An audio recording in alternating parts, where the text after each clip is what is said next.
Hello student, मैं पवन मिश्रा। और आज के इस वीडियो लेक्चर में हम जो टॉपिक कवर करने वाले हैं, जे कृष्णमूर्ति एजुकेशनल फिलॉसफी की, जिद्दू कृष्णमूर्ति की जो उनका शिक्षा दर्शन है उसके बारे में आज के हम इस क्लास में हम बात करेंगे। इस वीडियो लेक्चर में हम बात करेंगे। तो हम सबसे पहले हम शुरू करते हैं। तो आप देख रहे होंगे सामने एक बहुत ही मॉडर्न फिलोसफर रहे हैं जे कृष्णमूर्ति।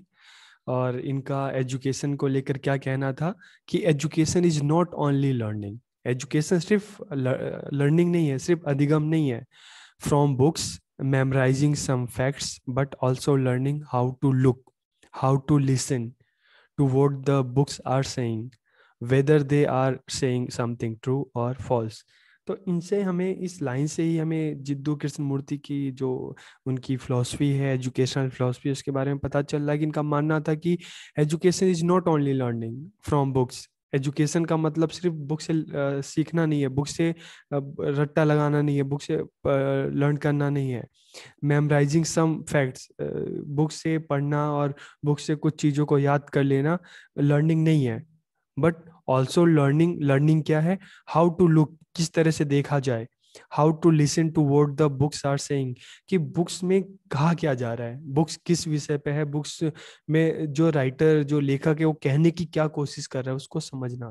मतलब रटना नहीं, चीजों को समझना, देखना, इसको हम कहेंगे learning. Whether they are saying something true और फॉल्स, कि हमें इस बात को समझना है कि जो हम सीख रहे हैं वो सही है या गलत, इस चीज को समझना है, यही हमारी असली लर्निंग है।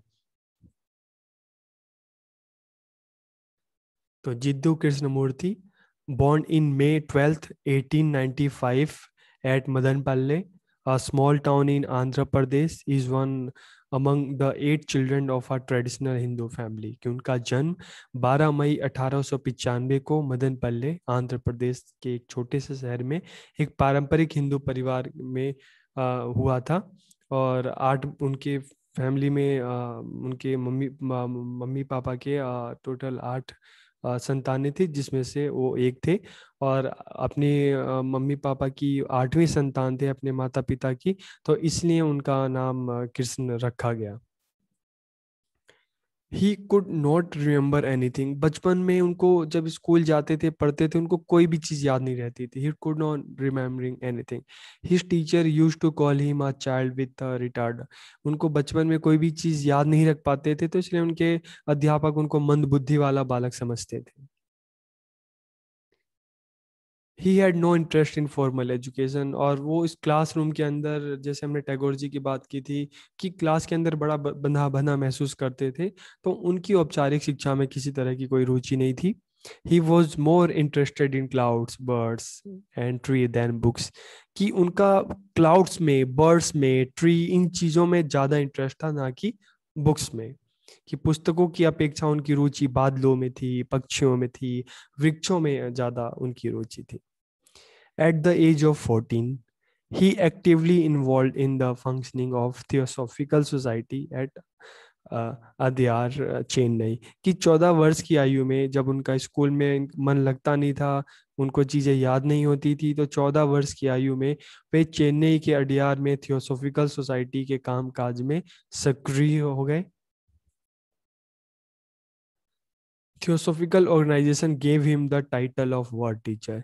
कि थियोसॉफिकल जो संगठन है, उन्होंने जिद्दू कृष्णमूर्ति को विश्व शिक्षक की उपाधि दी। थियोसॉफिकल सोसाइटी में जो पादरी थे, उनको जिद्दू कृष्णमूर्ति में उनको भगवान का संदेश वाहक जैसा प्रतीत हुआ उनको देखकर, जिद्दू कृष्णमूर्ति को। तो उन्होंने थियोसॉफिकल सोसाइटी में उनको लाए, और जिद्दू कृष्ण मूर्ति के व्यक्तित्व से प्रभावित होकर उनको वर्ल्ड टीचर की उपाधि थियोसॉफिकल सोसाइटी ने दी। Later this title was rejected by J Krishnamurti, और आगे चलकर कृष्णमूर्ति ने ही इस टाइटल को रिजेक्ट कर दिया and he separated himself from theosophical organisation. और बाद में इस शीर्षक से कृष्णमूर्ति द्वारा इस शीर्षक अस्वीकार कर दिया गया और वह खुद थियोसॉफिकल संगठन से खुद से अलग हो गए। क्यों? क्योंकि वो उनके जो विचार थे, उनकी जो बातें थी, वो किसी एक संगठन में बंद कर वो उसको नहीं बताना चाहते थे, कहना चाहते थे। वो बिल्कुल फ्रीडम की बात करते थे। तो इसलिए उन्होंने हर चीज से अपने आप को अलग कर दिया और अपना पूरा जीवन देश दुनिया को अपने विचार बताए, संदेश दिए। तो ये उनकी हम फिलोसफी की बात, अब हम उनके बात करेंगे कि शिक्षा के बारे में उन्होंने क्या क्या चीजें कही हैं। ही डाइड इन 1986 कि 1986 में उनका निधन हो गया। एजुकेशनल फिलोसफी हम देखते हैं, शैक्षिक दर्शन। He was one of the best thinker of the modern era, कि वह आधुनिक युग के सर्वश्रेष्ठ विचारकों में से एक थे। He was deeply concern with the right education, उनकी सही शिक्षा से गहरा संबंध था। अगर हम राइट एजुकेशन की बात करते हैं तो राइट एजुकेशन एक ऐसी एजुकेशन जिसमें किसी भी तरह का कोई डिस्क्रिमिनेशन ना हो, जो जात धर्म इन चीज़ों, जात धर्म संस्कृति इन चीज़ों से उठ कर हो, जो बच्चों को ये बताए कि क्या सही है क्या गलत है, जो बच्चों को एक फ्री थिंकिंग दे, एक स्वतंत्र सोच दे। तो इसको उन्होंने जिद्दू कृष्णमूर्ति जी ने राइट एजुकेशन, सही शिक्षा को में ये चीजें सम्मिलित की कि एजुकेशन कैसी हो, राइट हो। He gave more valuable education philosophy to the modern world, कि उन्होंने आधुनिक दुनिया को अधिक मूल्यवान अपना शिक्षा दर्शन दिया। His philosophy has the influence of all the famous philosophies of the time, कि उनके दर्शन में उस समय के सभी प्रसिद्ध दर्शनों का प्रभाव हमें देखने को मिलता है। नेचुरलिज्म भी है, प्रैग्मेटिज्म भी है, हमें आइडियलिज्म भी मिलता है। तो इनके दर्शन में हम मानवतावाद भी मिलता है। तो इनके दर्शन में हमें उस समय के प्रसिद्ध दर्शनों का प्रभाव हमें देखने को मिलता है। He believed that we cannot know the truth by any person, book और ट्रेडिशन। उनका मानना था कि हम किसी एक व्यक्ति, पुस्तक या परंपरा से सत्य को नहीं जान सकते, क्योंकि वो व्यक्ति जो है, एक व्यक्ति पर उसके कल्चर का, उसकी संस्कृति का, उसके धर्म का, उसकी जात का प्रभाव होता है, और वही प्रभाव हम कहीं ना कहीं हमें उस पुस्तक में भी देखने को मिलता है। अब एक अलग अलग परंपराएं होती हैं, सबका अपना रहन सहन होता है। तो उनका मानना था कि हम किसी एक व्यक्ति, पुस्तक या परंपरा से सत्य को नहीं जान सकते। For that we have to try ourself, सत्य जानने के लिए हमें खुद से कोशिश करनी पड़ेगी, उसके लिए हमें स्वयं प्रयास करना होगा। They were also against religious acts and organisation, कि वे धार्मिक संप्रदायों और संगठनों के बिल्कुल खिलाफ थे। Aims of education, realisation of self, स्वयं का बोध, स्वयं के बारे में जानना, self realisation. Prepares people for life, लोगों को जीवन के लिए तैयार करना।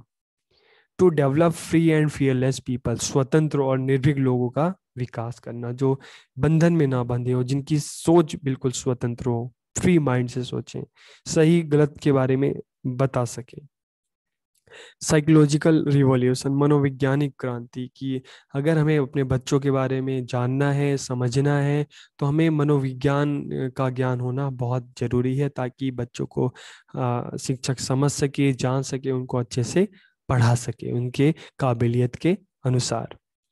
चेंज इन सोसाइटी, समाज में बदलाव, समय के साथ समाज में भी बदलाव आना चाहिए। इस चीज को मानते थे कि जब समय टाइम के जब चीजों में बदलाव आता है, तो सोसाइटी में भी चेंज इन सोसाइटी, सोसाइटी में भी बदलाव आना चाहिए। एक पुराने ढर्रे पे सोसाइटी को नहीं चलना चाहिए, समय के साथ सोसाइटी में भी, समाज में भी बदलाव आना जरूरी है। स्कूल, विद्यालय के बारे में क्या कहा उन्होंने?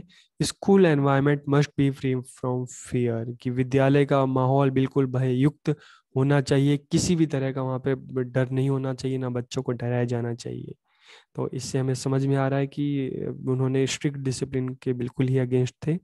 स्टूडेंट रेशो ऑन पर टीचर शुड बी स्मॉल, कि प्रति शिक्षक पर विद्यार्थियों का अनुपात कम होना चाहिए। अनुपात, रेशो मतलब कि एक क्लास में एक टीचर के साथ कितने बच्चे होने चाहिए, 20 होने चाहिए, 30 होने चाहिए, 40 होने चाहिए। तो इस तरह का, तो ये अनुपात जैसे आमतौर पे हम विद्यालयों में देखते हैं कि एक क्लास में 67 बच्चे होते हैं, 60 स्टूडेंट एक टीचर पे, तो नहीं, उन्होंने कहा कि ये अनुपात कम होना चाहिए ताकि शिक्षक बच्चों को अच्छे से समझ सके, उनको बता सके, उनकी समस्याओं को दूर कर सके।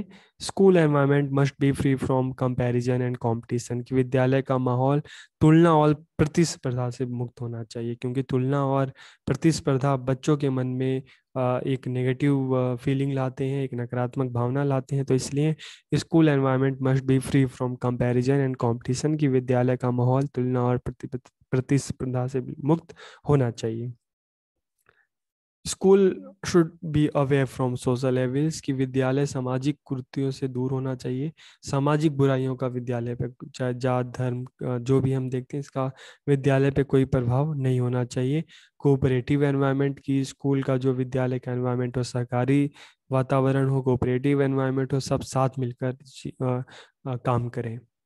Did not support any particular ideology, किसी विशेष विचारधारा का समर्थन स्कूल को नहीं करना चाहिए। आमतौर पे हम देखते हैं कि अलग अलग स्कूल्स होते हैं, तो अलग अलग स्कूल्स पे अलग अलग विचारधाराओं का प्रभाव पड़ता है। तो जिद्दू कृष्णमूर्ति इस चीज़ के बिल्कुल खिलाफ थे कि नहीं, स्कूल का जो एनवायरनमेंट बिल्कुल डेमोक्रेटिक होना चाहिए, वहाँ पे किसी तरह की किसी विचारधारा का प्रभाव ना नहीं होना चाहिए। टीचिंग मेथड्स, तो डिस्कशन मेथड्स की उन्होंने बात की।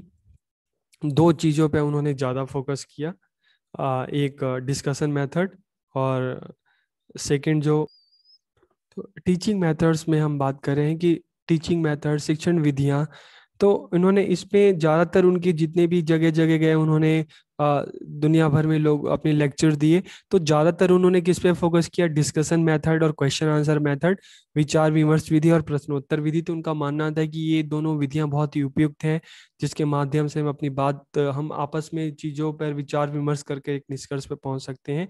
तो उन्होंने सबसे उपयुक्त जो विधि बताया, अप्रोप्रिएट मेथड जो बताया, डिस्कशन और क्वेश्चन आंसर।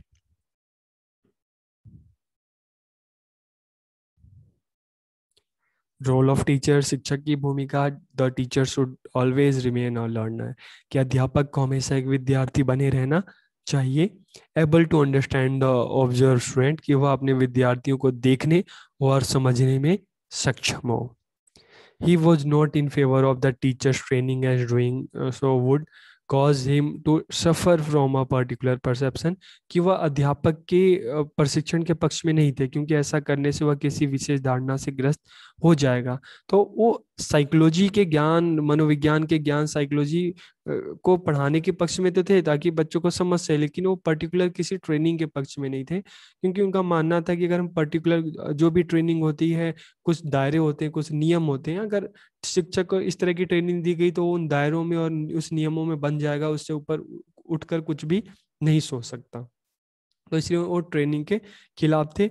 लेकिन अच्छी बात यह है कि हम सब इसको पढ़ रहे हैं, हमने अलग अलग फिलोसफर्स के बारे में पढ़ा, हमने टीचर ट्रेनिंग भी ले रहे हैं। तो अब हमारी जो सोच है, हमारी सोच काफ़ी ज़्यादा, हमारी फिलोसफी, हमें नई नई चीज़ें सीखने को मिल रहा है।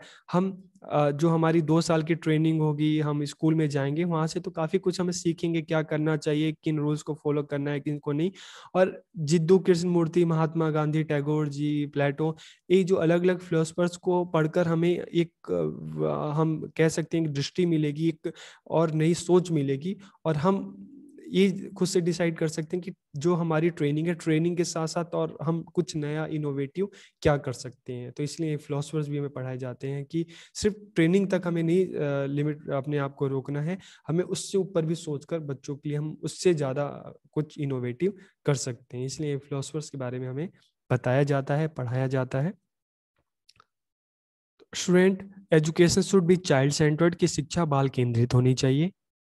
डिसिप्लिन, सेल्फ डिसिप्लिन की, स्व अनुशासन की बात की जिद्दू कृष्ण मूर्ति ने।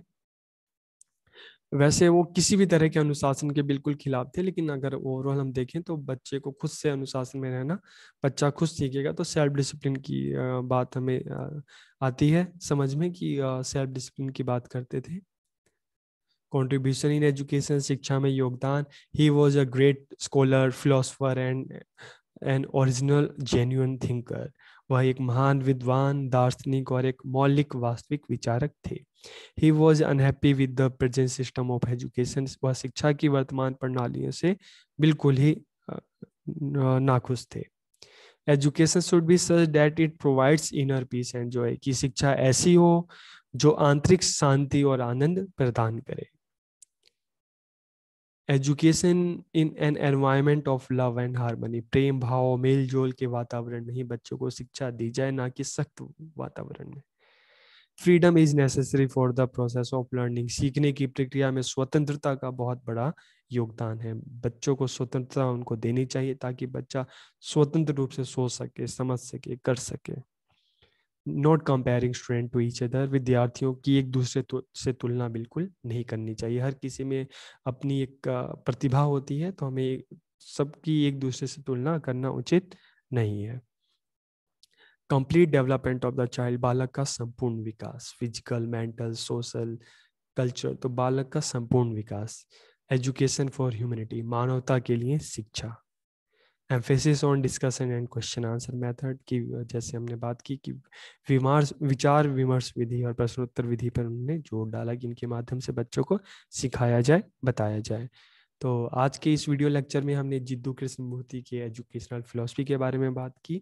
और आप सबको ये वीडियो अच्छी लगे तो अपने दोस्तों के साथ शेयर कीजिए, ताकि जिद्दू कृष्णमूर्ति की जो ये अनमोल भेंट थी, उनकी जो शैक्षिक दर्शन था, एजुकेशनल फिलॉसफी थी, उसके बारे में ज़्यादा से ज़्यादा लोगों को पता चल पाए। बहुत बहुत थैंक यू।